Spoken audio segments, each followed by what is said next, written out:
Hi guys, welcome back to an episode of DB Cars, and today's episode I'll be reviewing TribeCar Nissan Sylphy. So let's dive straight to this video right now. Alright then, so here is guys the Nissan Sylphy from TribeCar itself. Before I show you guys the interior as well as the exterior, let me just show you guys the damages for this car if there's any itself. So I think straight off the bat, you're looking at the camera right now, you're able to see two obvious dents on the car hood itself, which is right here, basically one right below the Nissan emblem itself and one on the left hand side. So yeah, I'm guessing, apologize for the siren, my guess is someone trying to do maybe like an IG shot of this is my car yo or the shit, I don't know. They basically just sat on the front of the hood itself and make two obvious fucking big dent right here, which is so obvious to see from like under sunlight, daylight right now. Unfortunately there's no sunlight, but you're very obvious. It's very obvious you can see there's two big huge ass dent right there itself. So I really don't like that. Or my first impression was when I first saw this car was, hey, this car like got moved and it was well looked after by other users staying in this area itself. But no, there's two obvious dent right here, which is such a pity itself. This car is very nice. It's still very well looked after when it's still in Jurong, but now it's in Bedok. I don't know, maybe over time when it's rented, this happened. But let me just cut the crap and show you guys the other part of the car itself. So overall the car is not too bad. You got not like no any obvious scratches or dents on the car. Other part of the car body, like, as you guys can see, it's very well looked after. No dent, no scratches. So far so good itself. Here's the filter if anyone's wondering, and back to the front. So yeah, no obvious damages to this car other than those two fucking big ass dent right there itself. So yeah, other than that, let me just show you guys the trunk space for the Nissan Sylphy right now. So to access the trunk for the Nissan Sylphy, if I'm not wrong, there's two ways. One of the ways is through this key itself. So this is the Nissan key for this generation of Nissan Sylphy itself. It's very similar to the Nissan GTR key itself, if you guys do notice itself. But to access the trunk, very simple, just need to hold on this and the trunk will basically just open up for you guys to access itself. So okay, there seem to be some loose bolts, but overall here's the trunk space for the Nissan Sylphy itself. I will put in the screen right here itself the trunk capacity for this car itself, so you guys can see. So yeah, basically it's a very big trunk itself. Probably you could put a large suitcase inside and probably some duffel bag or some soft bag itself in this car itself. So yeah, overall trunk space is very big and spacious itself. So yeah, but other than that, this is the trunk space for the Nissan Sylphy itself. To close it is very simple. I need to pull on this back down and it's closed now. So yeah, and then let me just show you guys the rear of the car. Oh no, sorry, before I show you guys the rear of the car itself, let me see if I could locate the secondary option for the trunk itself, if I could remember where else. Oh yeah, there we go, right down below here, right below the headlight dimming switches itself. So yeah, just pull on that and the trunk will also open as well. So yeah.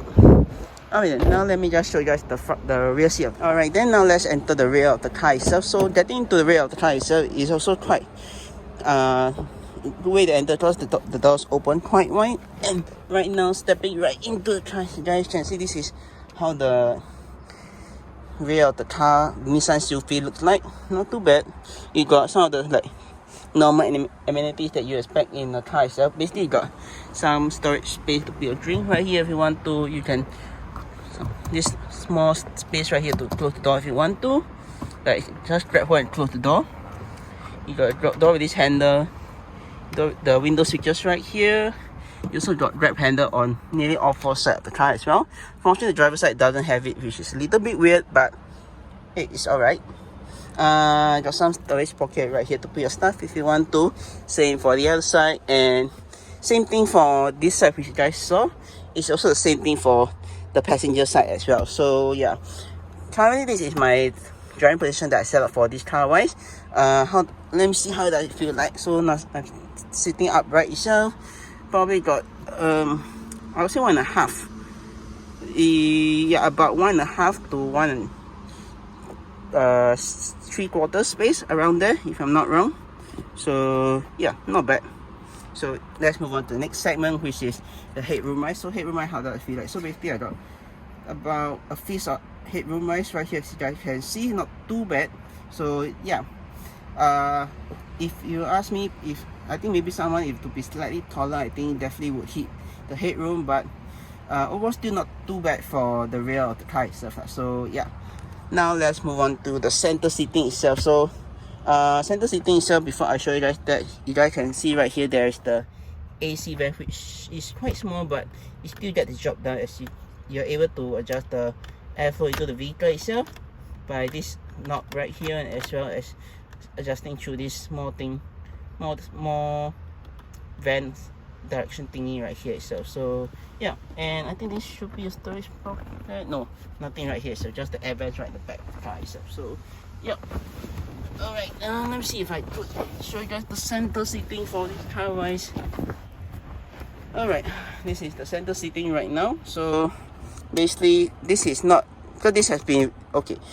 Before just a disclaimer, this seat itself has been reclined a little, so hence the legroom is not really the same on either side itself. So yeah, but right now I'm sitting in the center of the car itself. One thing I do definitely know is there will be some problem for the middle row person, because their leg, if they are I think the same height as me, about 1.7 meter tall, yeah, you will definitely be hitting this part right here, or either side itself. Your leg will be hitting it, because there's the center console for this vehicle itself lah. So yeah, but also another thing to note is the transmission tunnel. One thing is, even though it's not that high, it's still decent because you got transmission tunnel right here, and probably you could put some stuff in the center right here itself.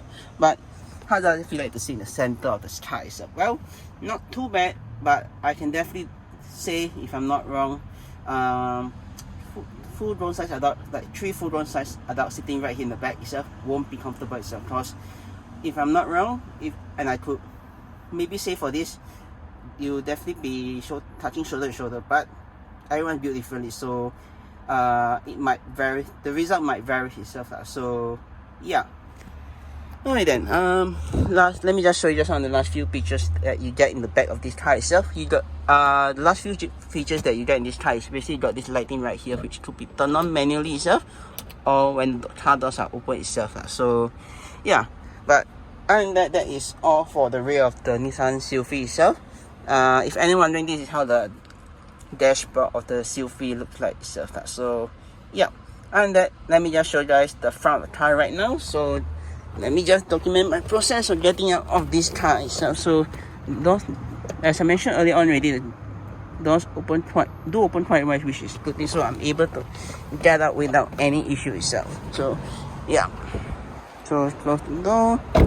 Now let's alright then, apologies, I almost forgot to talk about the key itself. So for the key itself, basically you got your lock and unlock function itself, and as well as the trunk button, which you guys saw at the start of the video itself. This is your emergency panic button itself. So if you press on that, the siren will just blast itself, and you'll be able to get help from nearby if let's say you get molested or something itself. But if I'm not wrong, this car also technically has keyless entry itself. So to lock the car door itself, just need to press on this. Car is now locked, and you can just basically just walk away itself. So now let's say you're approaching the vehicle itself. If I'm guessed correctly, you should be able to just slide your hand in and the car will unlock itself. So go on this. Okay, no, let's press. I think that yeah, just press on the button itself and the car will unlock itself. So basically just need to press on this button once to lock the car, and press again when you're approaching the vehicle itself. So yeah, back to that. Now let me show you guys the front of the Nissan Sylphy itself. So stepping right into the driver's seat, this is what you are greeted with itself. So basically this is the dashboard for the Nissan Sylphy itself. Let me just show you guys some of the storage options that you get for this car wise itself. So you got this decent sized glove box itself, which technically goes quite deep itself, like you guys can see. So probably I think if you want to, I could probably put my entire bag right inside there and it won't be any issue as well. So yeah, plus I think this thing, I have a strange feeling that this might drop off anytime soon, because don't know, something about it, I feel like it's gonna drop off already itself. So yeah, definitely do be careful about that. And it can be saved for this infotainment screen as well. So yeah, as you guys can see, the infotainment screen itself, this all is technically push button itself. So yeah, technically if it's still working by right, you're able to press on it, but I think it's already seen its fair share for usage, so hence all the buttons are like push down, and if you were to press on it, there's no command at all. So yeah, the only way is to the touch screen, which I'll show you guys later on as well. So yep. Back to the storage spaces for this car. Wise, what do you get? Well, you just technically you get a small storage space right here itself, but it looks like being put by a some thing right here. I don't know what to show what's that, but you got 12-volt socket outlet right here itself. You got just selector right here. To show you guys the reversing camera itself. So basically, for Nissan Sylphy itself, it has the reversing camera right here. You guys can see itself, and also the parking sensor itself. So yeah, and this is how the camera looks on the car itself. Not the best, but at least you're still able to see it on the screen itself, or with the head of the mirror itself, and smaller mirror right there itself. So some more very weird narrow storage space right here to put your stuff if you want to. You got your cup holders right here. Unfortunately, there's no divider between either side of the cup holder itself, so your drink definitely will be hitting one another, or probably you could just put one drink inside, and that's probably it for this car. If not, then you could always put at the side of the door pockets on either side of the driver or passenger side itself. So yeah, you got your standard handbrake right here itself, which is very easy to use and understand. You got a glove box right here itself, which is decent enough. Probably you could put your phone in your wallet itself. Don't think you'll be able to put a bag with stuff inside, because it is quite small itself. So yeah, but where do you get in the back itself? Well, you get a USB type A port right here to put to charge your phone, on the auxiliary port to also plug into the infotainment itself. So yeah, yep. So that is following center console itself, and technically you're also able to adjust this slightly forward and backwards itself. So yeah, moving on.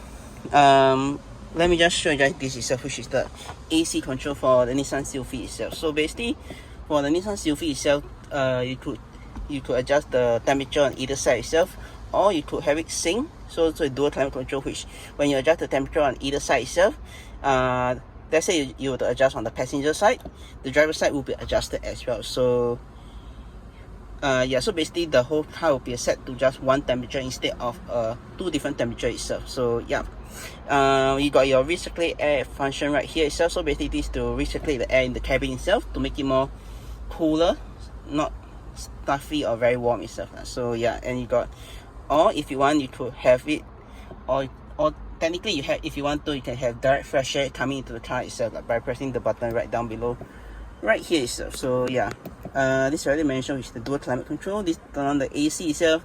You got a fan speed control right here, your auto climate. This is turn on or turn off the AC. This right here is to adjust the directional airflow blowing towards you itself. And you got your front and rear defrost itself. So yeah, very easy to understand for the climate control for the Nissan Sylphy itself. Alright, now let me just talk about this infotainment, which I barely touched on just now itself. So basically all this function, previously there was a button that you can technically click on, which are add as your shortcut keys itself, but unfortunately for this vehicle itself, it already seems fair shares, so hence some of the buttons are already pushed down, so there's no command to it if you were to press on it itself. So yeah, the only way to adjust the infotainment screen itself is through this touch screen itself, which I'll show you guys later on itself. So yeah, moving right on top, you got your hazard light switch right here, hazard light button right here itself, and you got your air vent itself. So this to control to close or open the air vents for the AC for the vehicle itself. So yeah, moving on, let's move on to the next function, which is your stocks on either side itself. So on the left hand side, you got your wiper stock itself. So basically the wipers itself, one swipe just one time up, or continuous, or intermediate, or high itself, just all the way down itself. So yeah, and you also got the adjusting of how long, the interval timing between the first swipe and the next swipe itself. So by adjusting this knob, you can adjust this thing right here itself. So yeah, towards the windscreen wiper, just need to pull back itself, and basically you just spray some fluid, and the wipers will also move at the same time itself. So that's for the left side. On the right hand side, basically you got your indicators and your light switch itself. Unfortunately for the light switch itself, you guys can see it, the wording right here has already been worn off, so it'll be a little bit hard to see. So probably you have to guess on your luck whether the lights are on or not. So yeah, Indicator are quite simple, just down or all the way up itself to left or right. To high beam, just pull back and you flash the high beam itself. Push forward to activate the high beam itself. So yeah, very easy to understand itself. So yeah. Alright then, now let's move on to the next few functions of the car itself, which is the adjusting of mirrors on either side and the brightness on the gauge itself. So basically, this side right here now, I'll be talking to you guys is about the folding mirrors itself. So basically, to adjust the mirrors on the left, which is right now on the right hand side, if you adjust on the right hand side by using this D-pad right here itself. If you want to adjust on the left hand side, just shift over to the other side and you can adjust the left hand side mirror itself. Once done, just move it to center and you will go back to center, and you could not adjust any of the either of the mirrors on either side itself. So yeah, right here you got extreme brightness itself for the gauges itself. So basically, to adjust the brightness, just need to press down for lower brightness, or so to dim it, or to increase the contrast on the screen itself. So yeah. Alright then, now let me just show you some of the last few functions on the steering wheel itself, which is you got your volume control switches right here itself. You got a voice command to pick up the phone and to end the call. Your source is through the wherever you want to connect through radio, Bluetooth, or whatever thing that you want to connect to itself. This is to, if I'm not wrong, this is to adjust the frequency of the radio itself, and this, if I'm not wrong, should be for that, but I could be wrong. It could be for that, but I'll show you guys later on as well. So yeah. Right down beyond the left hand side, you got a start button to turn on or turn off the car itself. So basically, to start the car, just pull on the brake and press the start button and it turn on the car. To turn off the car is the other way around, but just press the button itself. So yeah. Now let me just show you some of the last few buttons on the doors itself. On the door cards itself, on the driver's side, basically you got the window switches itself, and these to prevent people from rolling down the window, and you got your lock and unlock switch itself, and your door is handle to get out of the car itself. So yeah, and that is all the buttons on the car itself. Last but not least, let me just touch on the sun visors for this car itself. So sun visors for this car is very simple itself. You got this very nice big sun visor to fold down, and you got mirror right here to look yourself. If not, you can also take out and swivel it to the other side to block the sun coming from the other side as well. So yeah. And same for the passenger side as well, but unfortunately there's no mirror as well. So there's no mirror for it, so which is also a downside. So yeah. You got some light switch to turn on the light itself. So basically this is to turn on the driver side, passenger side. This is when the car doors open. So when the car doors are open, both light will illuminate, same as well as the center lighting itself. So yeah, and you got space to put your sunglasses. Yeah, so very cool and nice touch right there itself. So yeah. Now, oh yeah, last but not least, you got your two handles right down at the bottom of the door chart itself. One is for the fuel door right here. This is for your hood release itself. So yeah. Now I'll be showing you guys the seat controls for the steering wheel as well as for the seat right here itself. So to adjust the steering wheel itself, just need to locate this lever right down at the bottom, which is this one far out itself. Just pull on that and the steering wheel will drop, and you'll be able to adjust the steering wheel itself. For the driver's seat itself, or for the seat on the passenger side, you just need to pull on this lever right here itself, and you'll be able to slide forward or backward to adjust the seat itself. So yeah, to adjust the height, is this thing right here. Just need to pull up or pull down, and this lever right here to adjust the angle of the seat itself. So just pull on that and tilt yourself either forward or backward to adjust the angle of the seat itself. So yeah, and that is all for the car itself. Now let me just go ahead and turn on the car for you guys to show you just how that small screen right there itself. So for the brake itself, and the car will turn on. So now the car is fully turned on. Just give it a few moments to let it prime itself up. So yeah, so basically you got your small screen right there itself. You guys can see, if you have to press on this button itself, it'll just cycle through trip A, trip B, the average fuel consumption you're getting through your driving itself. This is the alternate one if you want to know more about it. This is just the fuel consumption thing, the range, the average speed, and range to empty itself. So yeah, and right down at the bottom you got mileage as well for this car itself. So yeah, alright then, so basically that's all the function for that small screen right there itself. So yeah, now let me just show you guys the infotainment itself. So for the infotainment itself, unfortunately, one good thing is touchscreen itself, so you're able to adjust everything by through your touch itself. So for the radio, just need to press on this and you just kurma pilihan go to sehat radio site dan itself. kacang So, anak yeah. kali yang rangup. Layari www. So yeah, that. If not, you could also technically use Bluetooth audio itself, and you just need to search it through your phone itself, which if I could find it, just give me a moment.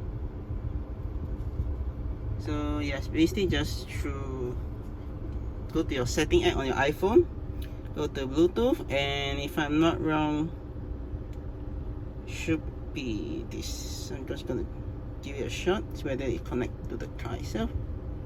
Allow it. Yeah, so basically we need to connect.